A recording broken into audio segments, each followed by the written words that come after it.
Gotta love a little Thursday night college football. Week 10 off and running. Couple of big matchups. We're going to talk about one of them coming up here, and a lot of big matchups in week 10 across the board, whether it be the SEC, the ACC, the Big 12, Pac 12. We got a little something for everybody here today with three of the best when it comes to college football. As double R1L, Steve Merrill in the house. Jeff Michaels ready to go here and cash a few more tickets, as is our good friend Jimmy Adams in the house. Jimmy's got a couple of great best bets coming your way. Wait till you hear these. But we're going to start with you, Merrill, here, double R1L, because you are going to start with the, what should be the number one team in the country, but it's not. Georgia taking on Missouri here in a big battle. Come on, Merrill. What are you thinking here? Does Missouri got enough in the tank to be able to go toe-to-toe with Georgia?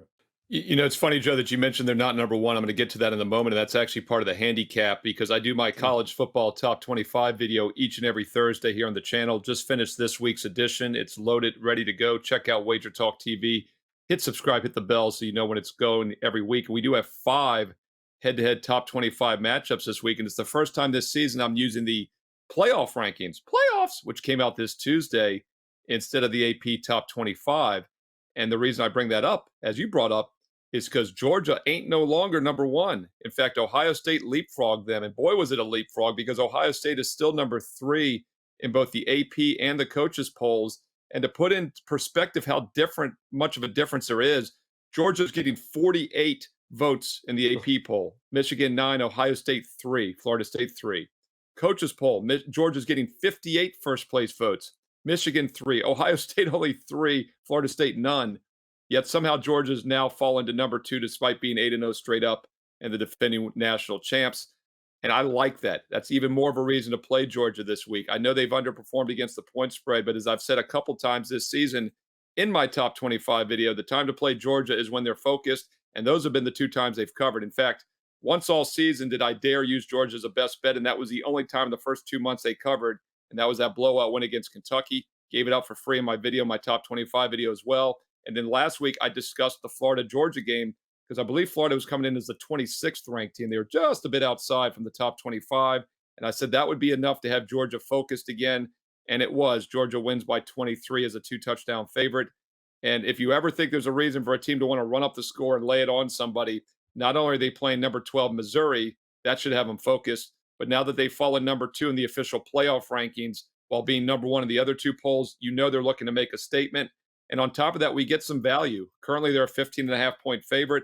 My 10,000 game database simulation has them winning by 17 on average.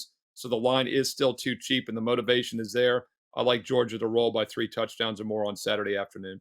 All right, imposing their will, says Steve Merrill. Georgia will be. And by the way, if you are new here to Wager Talk TV, go ahead. Hit that subscribe button, hit the like button, because if it is college football content you want, it is college football content we have. All the top 25 and beyond featured matchups this week. We've got game previews as well as best bets for you. So go ahead and become part of the Wager Talk TV family. Hit that subscribe button as we welcome in Jeff Michaels, who's going to look at the ACC in a game that is going to start in a few hours here as we tape on a Thursday. And is there anybody healthy left on Duke, Jeff? I think that is the big question here. It's been a little while since I feel like they've scored a touchdown, but maybe the Wake Forest defense is enough to be able to cure that. What do you do in this weeknight matchup here? Joe, I think you hit the nail on the head. I mean, you look at this Duke team, they were shut out for the first time since week 7 of 2021 against Virginia, and they were held under 250 yards for the first time since week 13 of that season against Miami of Florida. So they went an entire year last year without putting up numbers like they did last week against a solid Louisville team. But both these teams started out the year better than they've looked, obviously, in the last couple of weeks. I mean, Duke started 5-0. They're just 1-3 since. But the Wake Forest team started out 3-0 as well and is now just 1-4 in their last 5 games, with both teams struggling since conference play started. But I have to be leaning towards Duke to bounce back in this situation, given those numbers that they put up last week against, like I mentioned, a quality Louisville team. But you look at Wake Forest, and they've really struggled on both sides of the ball, which is going to be the difference here, I think. They're being held 72 yards below what opposing defenses are allowing on average in the ACC. That's 117th in the nation out of 133 FBS teams. They've been outgained by over 170 yards per game Oof. in the last 4 weeks. That includes being outgained by 200 yards against Virginia Tech and nearly 300 yards against Florida State. But their defense, has been part of that problem too. They've had 3 straight games now that they've allowed 300 plus passing yards. And, this could be a turnaround spot for Riley Leonard. He's obviously been dealing with some injuries and has kind of been in and out, but he's only thrown 1 touchdown and 3 interceptions in his last 3 games. But if he comes out and plays here, I really think that this could be a big opportunity for Duke tonight. Does look like they're making a call at game time, but I would be leaning with Duke here really either way. The home team in this series, 3-0, both straight up and against the spread in the last 3 meetings. So two struggling teams in conference play in the ACC this season. I'm going to back Duke, but more importantly, back the home team here and go with Duke, laying 6.5 at this point. But we'll see if there's any movement there before the game. But at this point, I'd definitely be leaning towards Duke. All right, leaning towards Duke here to get it done tonight. Poor injury bug has had its way with Duke here over the last couple of weeks. Not so much with these teams out west as we welcome in Jimmy Adams. Jimmy, remember the time when Cal used to play defense? Boy, that was fun. Not so much anymore. And I don't know what the final score is going to be of this game. I have a feeling you're going to tell us, but Oregon taking on Cal. Yikes. What do you think we're going to get from these two teams here? Yeah, so Oregon's definitely going to be able to get their points in this game, especially at home. I mean, they just went into Salt Lake City and put up 35 against a very good Utah defense. Significant step down in class here. The Ducks now second in the nation in total offense, averaging 531 yards per game and 7.81 yards per play. Now going up against a suspect Cal defense that just gave up 50 to USC, 52 to Oregon State a few weeks back, and is allowing 6 yards per play on the season. So, that being said, this number keeps creeping up, and I'm not sure I want to lay this many points against a Cal team that can be very competitive. This is a decent Cal offense, and I wouldn't be surprised if they're able to put some points on the board here, especially if Oregon gets up. Could be a backdoor cover situation. Fernando Mendoza has not been bad at all for the Bears. The strength is clearly on the offensive side of the ball for Cal.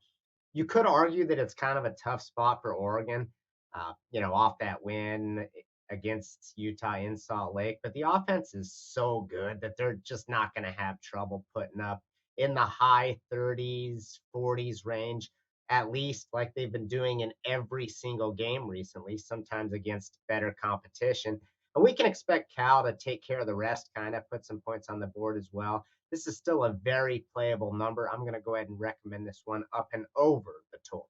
All right, up and over the total. And, well, hell, Oregon might be able to handle that themselves there, Jimmy. I'm kind of with you there. Should be a fun one, if nothing else, entertaining watching Oregon's offense go at it here. And, well, we got 3 best bets coming your way, but I do want to remind you, if you happen to have any questions about these games or any games coming up in this Week 10 slate, drop them in the comment section. As I can promise you, Steve Merrill, Jimmy Adams, Jeff Michaels, they will absolutely answer them and get you the answers to those questions that you need. So go ahead and drop them in the comment section as we start again up at the top. Double R 1L for a best bet here tonight. And it looks like, well, it was a lean for our good friend here just a minute ago for Jeff Michaels. But Merrill, you liking this a little bit more as a best bet?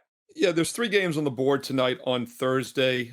First of all, my 7 strongest college football plays are all this Saturday, and I do have them loaded right now. An incredibly deep card. In fact, it's my deepest and strongest college football Saturday the entire season here in Week 10. You don't want to miss it. I've put all 7 plays up in one package with an 83% instant discount.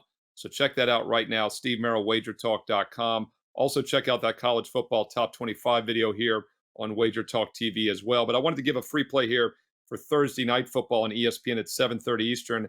The Battle of Carolina, and boy, it's not hard to get a ticket for this game. They're going for as low as $12 right now as we speak. Mm. Wake Forest at Duke, and that's because it's been a disappointing 4-4 season for Wake Forest, but a very disappointing 5-3 season for a Duke team that started a perfect 4-0 and now has lost 3 of their last 4, both straight up and against the spread. But because of that, we are getting some substantial line value. You know, I give my 10,000 game simulation through the database. I talk about all of those margins in my college football top 25 video.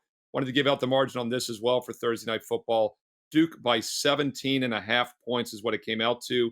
Normally that would be a strong client play, but obviously with all the uncertainty at quarterback with Riley Leonard's ankle injury the past few weeks, I kept it off the card, but it just shows what an over adjustment it's been. And even if Leonard doesn't play or doesn't finish this game once again, Henry Berlin, the fourth, the backup quarterback, only 50% completions, but he's now thrown the ball 26 times and he's averaged nearly 9 yards per pass, 3 touchdowns, only 1 interception. So I actually think he might be a little bit better than the 50% completion ratio is telling us.